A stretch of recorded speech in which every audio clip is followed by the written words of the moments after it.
السلام علیکم ورحمۃ اللہ وبرکاتہ۔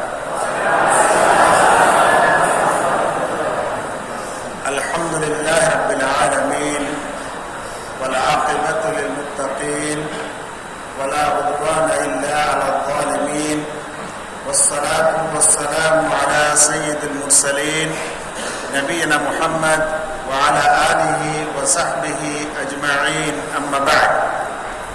قال تعالى واذكر ربك كثيرا وسبح بالعشي والإبكار۔ محترم اساتذہ کرام اور اس ادارے کے عزیز ہونہار اور محنتی بچے، اللہ تعالی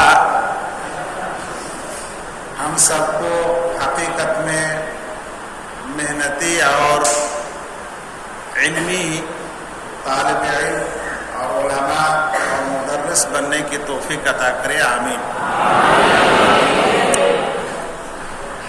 بڑے اختصار کے ساتھ 10 سے 15 منٹ کے اندر ایک بہت ہی پیارا موضوع کے سلسلے میں بات کرنے جا رہا ہوں۔ امید ہے کہ اگر آپ اس کو تھوڑی سی محنت سے سنیں گے تو انشاءاللہ آپ بھی اس کو کہیں نہ کہیں اپنی تقریر میں اور دعوت و تبلیغ میں انشاءاللہ اس کو آپ بتا سکتے ہیں۔ ہمارا جو موضوع ہے آج کا اس مختصر درس کا یا کلمہ کا، وہ یہ ہے کہ صبح اور شام میں ذکر و اذکار کرنا اور اس کے فوائد۔ اللہ رب العالمین ہم تمام بندوں کو، جن اور انسان کو جس لیے پیدا کیا ہے، اس بات کو آپ لوگ عموماً اکثر طلباء جانتے ہیں کہ وما خلقت الجن والانس الا لیعبدون۔ ہم نے جن اور انسان کو صرف اور صرف میری عبادت کے لیے، بمعنی اللہ تعالیٰ کی عبادت کے لیے پیدا کیا ہے۔ تو ایک انسان کی زندگی، یہ حقیقت میں اس زندگی کا اصل مقصد اور اصل ہدف عبادت کرنا ہے اللہ رب العالمین کے لیے۔ اب وہ عبادت مختلف ہیں، مختلف اوقات میں کیے جاتے ہیں۔ ان میں سے توحید کے بعد سب سے بڑی عبادت یہ نماز ہے، یہ صلاۃ ہے، اور اس کو ہم لوگ دین میں 5 اوقات ادا کرتے ہیں۔ لیکن انسان ان عبادت کے بعد اللہ تعالیٰ کو نہ بھول جائے بلکہ عبادت میں ہی مشغول رہے، اس لیے اللہ تعالیٰ نے ذکر و اذکار عطا کیا ہے۔ جن ذکر و اذکار کو ادا کرنے کے لیے یا پڑھنے کے لیے کہیں ہم کو اکٹھا ہونے کی ضرورت نہیں، کہیں اذان کی ضرورت نہیں، کہیں امام کی ضرورت نہیں، یہاں تک کہ وضو کی حالات میں ہونا بھی ضرورت نہیں ہے۔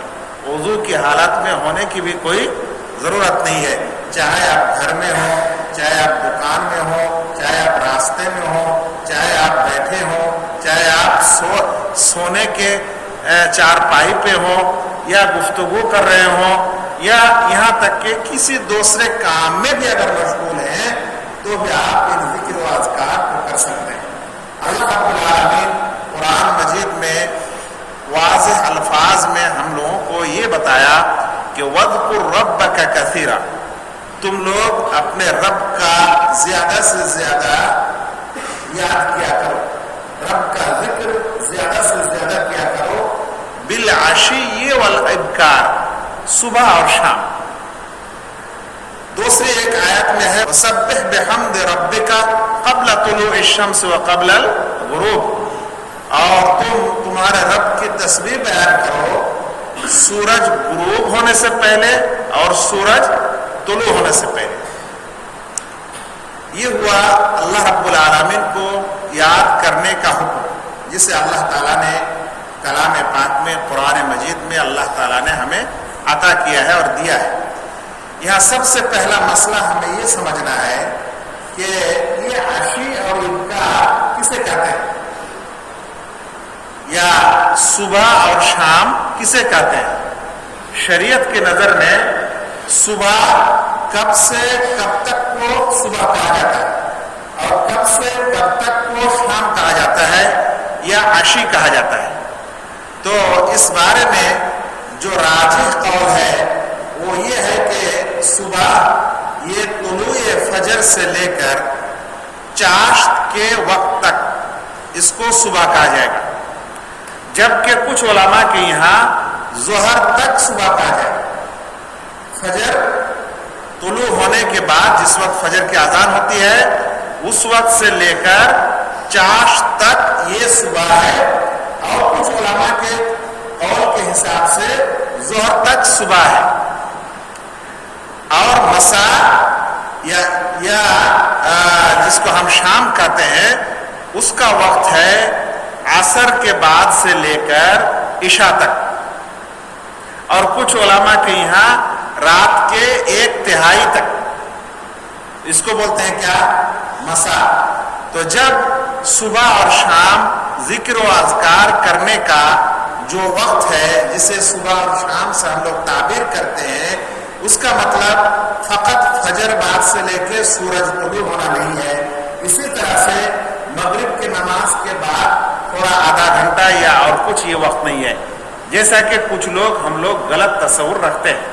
اس لیے اس مسئلے میں سب سے پہلے اس وقت کو ہی جاننا چاہیے کہ صبح کا مطلب ہوتا ہے فجر سے لے کے چاشت تک، اور شام کا مطلب ہوتا ہے عصر کے بعد سے لے کے عشاء تک۔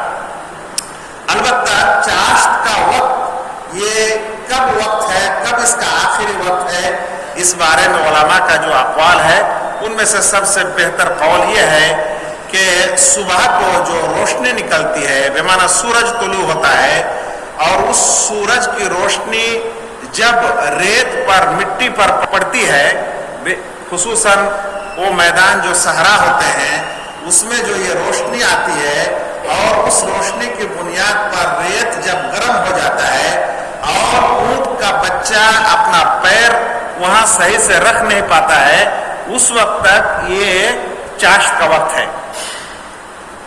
حدیث کا جو لفظ ہے وہ یہ ہے کہ حین ترمد الفصال، جب اونٹ کے بچے کا کھور تپنے لگے، جلنے لگے، گرم ہونے لگے، تو اس وقت تک یہ چاشت کا وقت ہے، اور اس وقت تک آپ صبح کا اذکار، ذکر و اذکار کر سکتے ہیں۔ یہ پہلا نقطہ۔ دوسرا نقطہ یہ ہے کہ اللہ تعالیٰ نے فرائض کے بعد جو ہمیں یہ مستحب عبادت دیا ہے اس کے بہت سارے فوائد ہیں اور حکمتیں ہیں۔ ان میں سے سب سے بڑی حکمت یہ ہے کہ ایک بندہ فقط کسی خاص وقت میں عبادت نہ کرے، بلکہ ہمیشہ وہ اللہ تعالیٰ کی بندگی اور عبادت کرتے رہے۔ اس لیے ان اذکار کو دیا گیا ہے تاکہ انسان کبھی بھی کسی بھی وقت میں ان عبادت میں مشغول رہ سکے۔ اچھا، اللہ کے رسول صلی اللہ علیہ وسلم نے فرمایا احب الکلام الی اللہ اربع، اللہ تعالیٰ کے یہاں 4 کلمہ سب سے زیادہ پسندیدہ ہے۔ اللہ تعالیٰ کے یہاں 4 کلمہ سب سے زیادہ پسندیدہ ہے، اور وہ پسندیدہ کلام بہت آسان ہے، یہاں تک کہ ہمارے روضہ اور ابتدائیہ اولیٰ کے بچے بھی اس کو یاد رکھ سکتے ہیں اور پڑھ سکتے ہیں۔ سبحان اللہ، الحمدللہ، لا الہ الا اللہ واللہ اکبر، سبحان اللہ، الحمدللہ، لا الہ الا اللہ، اللہ اکبر۔ ایک دوسرے حدیث میں یہ ہے کہ ان میں سے اگر کوئی کسی کو مقدم یا مؤخر کرتا ہے تو کوئی حرج نہیں ہے۔ اس لیے یہ 4 کلمہ اللہ تعالیٰ کے یہاں بہت ہی پسندیدہ ہے اور محبوب ہے۔ یاد کیجئے کہ پیارے نبی محمد مصطفیٰ صلی اللہ علیہ وسلم فرماتے ہیں کلمتان حبیبتان الی الرحمن خفیفتان علی اللسان ثقیلتان فی المیزان، سبحان اللہ وبحمدہ سبحان اللہ العظیم۔ ایسا 2 کلمہ جو اللہ تعالیٰ کو بہت ہی آسان ہے. اور میزان میں بمعنی روز قیامت میں جب اعمال کو وزن کیا جائے گا تو اس ترازو میں ان پلڑا میں یہ اعمال اور یہ کلمہ بہت بھاری ہوگا. اور وہ کیا ہے؟ سبحان اللہ و بحمدہ سبحان اللہ العظیم. اس حدیث میں بہت سارے مسائل ہیں. ایک دو عقدی مسئلہ میں آپ کو بتانا مناسب سمجھتا ہوں. پہلی بات تو یہ ہے کہ یہ جو ہم لوگ ثواب اور گناہ دنیا میں کہتے ہیں کہ فلاں عمل کرنے سے ثواب ملتا ہے اور فلاں کام کرنے سے گناہ ہوتا ہے، تو یہ گناہ دنیا میں ہمارے لیے غیر محسوسی ہے. بمعنی ہم اس گناہ کو یا نیکی کو چھو کے نہیں پکڑ سکتے اور نہ کہیں اس کو جمع کر کے رکھ سکتے ہیں اور نہ ہی اس کو دیکھ سکتے ہیں.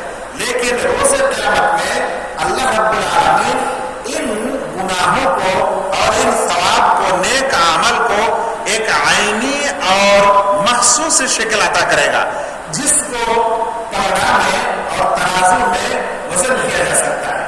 اللہ تعالیٰ نے فرمایا فَمَن يَعْمَلْ مِثْقَالَ ذَرَّةٍ خَيْرًا يَرَهُ وَمَن يَعْمَلْ مِثْقَالَ ذَرَّةٍ شَرًّا يَرَهُ. یہ ذرہ برابر اچھا عمل ہو، ذرہ برابر بد عمل ہو تو اللہ رب العالمین اس کا بدلہ دیں گے.